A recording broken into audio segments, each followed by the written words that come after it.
Yes, in case anybody doubted it, we in the United States do understand that the Arctic is warming and that the sea ice is receding and that this is having profound consequences both for the Arctic region and potentially for the planet as a whole. And this panel is to focus on one way or one consequence of this warming, the opening of the Arctic, as it relates to possible future fisheries in the high seas area of the central Arctic Ocean. Of course, the ocean is not entirely new. It's been there all along, but these changes that are being wrought through the warming climate really are presenting us with a new situation. When we talk about fisheries, just for a moment, in case anybody isn't entirely up to speed on international law, within 200 miles of a nation's coastline, that nation has exclusive jurisdiction with respect to fisheries. But in the Arctic region, there are a number of areas, and you can see them highlighted in red on this map, that are beyond the fisheries jurisdiction of any coastal state, the so-called banana hole, the loophole. On the other side of the Arctic, not even pictured on this map, in the Bering Sea, there's something we call the donut hole. In the Sea of Okhotsk, there's the peanut hole. Yes, there are a lot of these areas. But the largest one by far is in the center of the Arctic Ocean, outlined in red here, about the size of the Mediterranean Sea. Now, when it comes to fisheries, the Arctic is not actually a single region. On this side of the Arctic, the area closest to the North Atlantic, there are very highly developed fisheries, as anybody from Iceland, Norway, or Western Russia can tell you.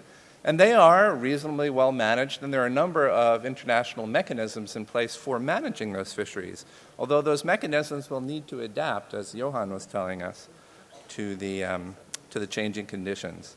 One regional fishery management organization whose area of competence is highlighted in this map, the Northeast Atlantic Fisheries Organization, operates here. Russia and Norway collectively have another one for the Barents Sea. The situation is very different indeed on the other side of the Arctic. While there are large commercial fisheries in the Bering Sea, north of the Bering Strait, there is virtually nothing of consequence by way of commercial fisheries. And in the large high seas area in the middle of the Arctic Ocean, there has not been commercial fishing in recorded history, in all of human history. That is because the area has been covered by ice year-round. Until now. Thanks to the recession of the sea ice, and you see some depictions of the warming conditions, a portion of the central Arctic Ocean is ice-free for at least part of the year. And this has raised the potential that commercial fishing could start in this area at some time in the future. Let me emphasize, the scientists are saying to us that as we sit here today, there is not yet enough fish in this area to support a commercial fishery. But with the warming of the ocean and greater light that is penetrating into the ocean where ice no longer exists, it is reasonable to suspect that the fish are moving north and that someday there could be and will be a commercial fishery in this area. Now, in the United States, we took a step about 7 years ago in 2010. The area you see shaded in this map is the northern part of the U.S. exclusive economic zone, the part north of the north coast of Alaska. And we have banned commercial fishing in this area for the time being. Yes, there is no commercial fishing, basically, in this area of the United States. Why? We did so because we simply don't have enough scientific information with which to manage any fishery there properly. We don't understand the biology, the ecology of the area well enough. This is not a permanent measure, but it has been in place now for 7 years and shows no signs of being changed anytime soon. But of course, the U.S. jurisdiction ends at 200 miles.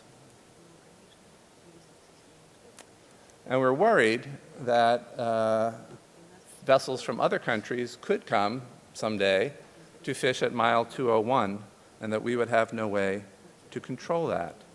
So we began several years ago to talk about this with the other states whose fishery zones surround this high seas area, starting with Russia, Norway, Canada, and Denmark/Greenland. Here on this map, thanks to our friends from Pew, you can see that at least some of this area is actually rather shallow.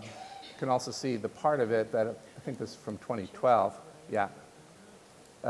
was open water, at least in September, and for a couple of months on either side of that. And it turned out that these 5 states did have a common interest here. They were worried that commercial fishing could start in this high seas area at some point in an unregulated way. And after several rounds of consultations among that group of 5, in 2015, these 5 nations signed something called the Oslo Declaration. There's a picture of us, very good-looking group, I think you'd agree, meeting in Nuuk, Greenland, where we actually finalized the text of this declaration, which was signed in Oslo slightly later on. The Oslo Declaration commits these 5 nations not to allow their own vessels to fish in this high seas area until there is adequate scientific information for managing fishing properly, and until there is some kind of international mechanism, a regional fishery management organization or similar structure for managing commercial fishing in this area. But the Oslo Declaration also recognized that these 5 states alone cannot solve the problem by themselves. This is a high seas area under international law in principle. Vessels from any nation could fish there, subject only to certain limitations, particularly limitations agreed to through international agreement. And so the Oslo Declaration envisioned a broader process. We needed to bring others into these negotiations if they were to be successful, and we did.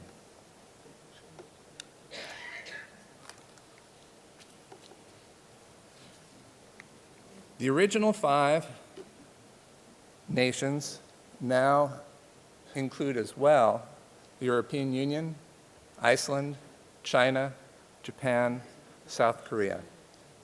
We are negotiating as equals around a table. I'm not sure we look exactly like that, but that would be me in the middle. We have met 5 times. We are trying to develop a binding international agreement consistent with the Oslo Declaration that would basically commit these 10 to the same ideas. We will not authorize our vessels to fish in this high seas area until there is enough science and until there is some kind of regional fishery management organization or similar regime put in place. Our last meeting actually took place right here in Reykjavik in March. And I am pleased to report that we came quite close to agreement at that time. Most of the basic elements of this agreement seem to be generally acceptable. I do need to caution, as any negotiator will tell you, nothing is agreed until everything is agreed. Nevertheless, most things in the text are without brackets, and I think we are reasonably close. The primary issue still to be resolved is this. Most participants view the agreement we are negotiating as not lasting forever. That at some point in the future, there will be enough fish in this high seas area to support a commercial fishery, and we would then move from the agreement we are negotiating today to an actual RFMO agreement. We would open a commercial fishery based on science and manage it properly, which is to say sustainably. The question before us, so we still have to solve, is how do we make that step? How is this transition to be effected? How many of the original parties need to agree that it is time to move to the next step before we actually take that step? That is the crux of what remains to be decided. Earlier this week, the United States invited all other delegations in this process to a final meeting in Washington, D.C., November 28 through 30, which is to say in about 6 weeks, 7 weeks. Yes, we will endeavor, strive to resolve not only that issue, but to conclude the agreement as a whole. And I am cautiously optimistic that with just a little bit of goodwill and some creativity, we will get there. We are not operating entirely in a vacuum. Although this negotiation is outside of the Arctic Council process and outside of any other existing international fora, we nevertheless are quite cognizant of related developments within the Arctic Council and within RFMOs and other, at the UN, for example, other developments in international law. We also have participation, I'm happy to report, from at least some of the Arctic indigenous groups. 3 of the delegations represented in these negotiations have included representatives of the Arctic indigenous groups, including Canada, Denmark, Greenland, and the United States, and expect that will continue.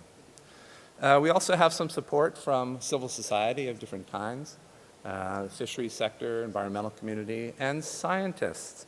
Here I have provided to you an excerpt of a recent letter signed by a group of scientists, not the first such letter from a group of scientists, who are urging the 10 negotiating delegations to conclude a successful agreement and to demonstrate our commitment to sound stewardship of the Arctic Ocean and peaceful international cooperation.